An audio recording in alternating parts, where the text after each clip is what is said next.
বদনজর থেকে বাঁচাতে শিশুদের কপালে টিপ দেওয়া কি যায়? যে মানুষের যে নজর, বদনজর, এটা কিন্তু সত্য। চোখের কিন্তু একটা বিষ আছে। আপনার ছেলের গালগুলো নাদোষ নদোষ, অনেকে গালটাকে টিপে বলে ওরে কি নরম রে, এগুলো করতে দেবেন না। অনেক বাচ্চাকে কোলে নিতে চায়, নিয়ে খালি হাত টিপে, গাল টিপে, পিঠ টিপে, পা টিপে, রান টিপে, এগুলো করতে দেন না, এগুলো উচিত না। কোনো বাচ্চাকে দেখার পরে কোনো মানুষ যদি বলে আহা তোমার বাচ্চাটা তো কিউটের ডিব্বা, এই কিউটের ডিব্বা ফিব্বা বয়াম টিয়াম এগুলো বলতে দেবেন না। কিউটের ডিব্বা আবার কিসের? এগুলো বদনজর। কোনো বাচ্চাকে ভালো লাগলে বলতে হবে মাশা আল্লাহ, কি মাশা আল্লাহ, এটা বলতে বলবেন। কিউটের ডিব্বা, তারপরে ফেসবুকে বাচ্চার নাদুস নুদুস ছবি, মাশা আল্লাহ। অনেক মা বাপ তো এতই আবেগ, প্যাম্পাস ছাড়া একেবারে মূল অস্ত্রসহ ছবিও প্রকাশ করে দেয় ছোট বাচ্চাকে, বুঝছেন? একেবারে উলঙ্গ করে ছোট বাচ্চার নাদুস নুদুস বডিটা ফেসবুকে দেয়। আপনার বাচ্চা অসুস্থ হবে, আপনি লিখে রাখেন। এত আবেগ ভালো না, ভালোবাসা এটা ঘরের মধ্যে রাখেন। কেন বললাম এই কথা? এই ছোট বাচ্চাগুলো রাত্রিবেলায় যত কান্নাকাটি করে, যত বাচ্চা দেখবেন নাদুস নুদুস বাচ্চা হঠাৎ খালি শুকিয়ে যাচ্ছে, শুকিয়ে যাচ্ছে, শুকিয়ে যাচ্ছে, ডাক্তার কোনো রোগ ধরতে পারতেছে না, হুজুরের কাছে দৌড়ে আসতেছেন যে হুজুর কি বিষয় বুঝতে পারতেছি না। মূলত অধিকাংশ ক্ষেত্রে এটা বাপ মা বোঝে না, এই বাচ্চার উপরে বদনজর পড়েছে, এই বাচ্চার উপরে কুনজর পড়েছে। এই জন্য আয়াতুল কুরসি পড়ে সবসময় বাচ্চার গায়ে ফু দিবেন, বিছানাটা পবিত্র রাখবেন, নিজে পবিত্র অবস্থায় চলাচল করবেন। এরপরে দেখেন আল্লাহ রাসূল সাল্লাল্লাহু আলাইহি ওয়াসাল্লাম তিনি বলছেন বদনজর সত্য, অতএব বদনজর থেকে বাঁচার চেষ্টা অবশ্যই করতে হবে, তবে সেই চেষ্টা হতে হবে শরীয়ত সম্মত উপায়ে। পবিত্র কোরআন এবং সহিহ হাদিসে কোথাও শিশুর কপালে কালো টিপ বা গালে কালি কালো দাগ দেওয়ার মাধ্যমে বদনজর থেকে রক্ষা পাওয়ার নির্দেশনা নাই। এ ধরনের বিশ্বাসের শরীয় কোনো ভিত্তি নেই। মনে রাখতে হবে ওয়াল কদরি খায়রিহি ওয়া শাররিহি মিনাল্লাহি তাআলা, ভালো মন্দ সব কিছু আল্লাহর পক্ষ থেকে হয়, কিন্তু বদনজর সত্য। এখন বাচ্চাকে কালো টিপ আপনি যে দিচ্ছেন, এই টিপটা মূলত আঞ্চলিক একটা আমল, এটা এমন না যে শরীয়তি আমল। এটা এই দেশের এই অঞ্চলের মানুষ দেয়, কিন্তু অন্য অন্য দেশের মানুষ এভাবে মানে টিপ দেয় না। সুতরাং কালো টিপ দেওয়ার প্রথা কিভাবে চালু হয়েছে একটু দেখেন। উপমহাদেশে শিশুদের কপালে কালো টিপ দেওয়ার রীতি বহুদিনের একটি লোকাচার। এটি হিন্দু সমাজের বিভিন্ন সাংস্কৃতিক প্রথার সঙ্গে সম্পর্কিত এবং পরবর্তীতে লোকবিশ্বাস হিসেবে মুসলিম সমাজে একাংশ এটাতে প্রবেশ করে। বিভিন্ন বর্ণনায় এই প্রথার উৎপত্তি নিয়ে নানা মত রয়েছে।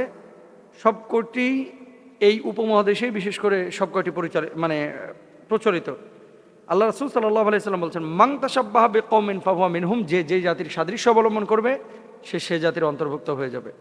এখন আপনাদেরকে আমি যে কথাটা বলতে চাচ্ছি, যেহেতু শরীয়তে এই বিষয়ে কোনো উৎসাহিত করা হয় নাই, রাসূল সাল্লাল্লাহু আলাইহি ওয়াসাল্লামের জামানাতে এরকম কিছু কাজ তখনও প্রচলিত ছিল। ওই গাল কেটে দিত, বুঝছেন, ভাগ্যের জন্য, যে ভাগ্য সুপ্রসন্ন হবে মেয়েদের যদি গাল কেটে দেওয়া হয় ছোটবেলায়। তারপরে তারা মুখে কালি দিত, এরকম করতো, সে সময়ও ছিল। এগুলো নবীজি নিষেধ করেছেন। এগুলো থেকে আল্লাহ তাআলা আমাদেরকে হেফাজত করুক, আমিন। আর একটা দোয়া সবসময় পড়ে বাচ্চাকে ফু দেবেন, দোয়াটা আমি বলে দিচ্ছি আপনাদেরকে। একটি দোয়া সবসময় আপনারা পড়ে বাচ্চাদেরকে ফু দেবেন, আউযু বিকালিমাতিল্লাহি তাম্মাতি মিন কুল্লি শাইতানিন ওয়া হাম্মাতিন ওয়া মিন কুল্লি আইনিন লাম্মাতিন। এই দোয়াটা দিনে রাতে যখনই ফ্রি থাকবেন পড়ে বাচ্চাকে ফুৎকার করবেন, তাহলে দেখবেন এই সমস্ত বিষয়গুলো কেটে যাবে ইনশাল্লাহ। আয়াতুল কুরসি 4 কুল পড়ে হাতে ফু দিয়ে বাচ্চার শরীরে মুছে দিবেন অথবা বাচ্চাকে ফুৎকার করবেন। এই আমলগুলো করেন, ইনশাল্লাহ দেখবেন বদনজর কেটে যাবে। শিয়ালের গোশত খাওয়া কি জায়েজ?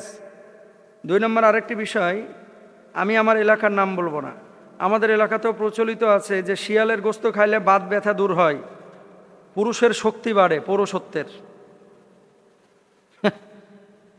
শরীয়তে এ ব্যাপারে কি বলে? এমন এমন বিষয় এই দেশটার মধ্যে ঘটে। কালকে একজন বলছিলেন যে হুজুর এই ইস্যুটা শেষ হোক, একটা ইস্যু চলতেছে বাংলাদেশে, দিয়ে আমরা একটা কাজ করব। আমি বললাম যে ইস্যু ছাড়া বাংলাদেশে দিন আছে কোনটা? যে দিনটাই কোনো ইস্যু নাই। ঘোড়ার গোশত খাওয়া যায় নাকি না যায়, এটা নিয়ে ইমামদের মতভেদ আছে, এটা আমরা বলেছি আগেই, যে রাসূল সাল্লাল্লাহু আলাইহি ওয়াসাল্লাম নিষেধ করেছিলেন যুদ্ধের সময় ঘোড়া খেয়ে না, এরপরে এটা নাকি জায়েজ হয়েছে। উজবেকিস্তান সহ সোভিয়েত ইউনিয়নের অধিকাংশ দেশ তারা ঘোড়ার গোশত খায় এবং তারা হানাফি মাযহাব ফলো করে। আবার অধিকাংশ ওলামা ইকরাম বলছেন যে এটা মাকরুহে তাহরিমি, এটা খাওয়া যাবে না। রাসূল সাল্লাল্লাহু আলাইহি ওয়াসাল্লাম যেহেতু নিষেধ করেছেন। এখন শিয়ালের ব্যাপারে কি? শিয়াল তো দেখতে ছাগলের মতোই, খালি ছাগলের মুখ চেপা আর মুখ লম্বা। ছাগলের ল্যাঞ্জাটা একটু ছোট আর ল্যাঞ্জাটা একটু বড়। ছাগল আস্তে হাঁটে আর শিয়াল জোরে হাঁটে। ছাগল একটু বলদ টাইপের আর কি, বোকাশোকা, আর শিয়াল একটু চালাক টাইপের। তো কেন খাইতে পারবো না?